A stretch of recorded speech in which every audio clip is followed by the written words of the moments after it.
Welcome to Blizzard Fire. We hope this video helps fire up your solution. In this video, I will explain how to make chicken broth clear. To begin, always start your broth with cold water and fresh chicken pieces, like backs or necks. This helps to slowly extract impurities and flavor. As the water heats, you'll notice foam rising to the surface. Skim this off regularly to prevent it from reincorporating into the liquid. Remember, a gentle simmer, not a rolling boil, is key for a clear result. Keep the heat low and consistent. Once your broth has simmered for several hours, it's time to strain it. First, use a fine mesh sieve to remove all the solids. For an even clearer broth, line your sieve with a few layers of cheesecloth or even a coffee filter for a second pass. After straining, let the broth cool completely, then refrigerate it. The fat will solidify on top, making it simple to lift off and discard, leaving you with a beautiful, clear liquid.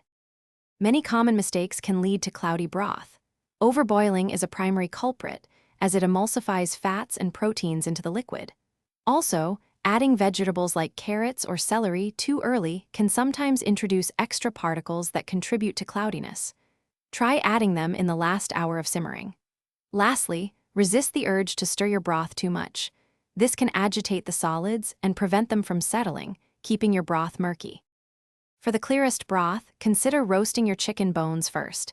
This adds a wonderful depth of flavor. Another advanced technique involves using an egg white raft, which effectively traps tiny particles, leaving your broth sparkling. And speaking of clear, if you love to read, you can enjoy your favorite stories anywhere with the new Kindle Paperwhite. Check the description below for a link to this and other great deals. Thanks for watching. If you found this helpful, don't forget to like and subscribe.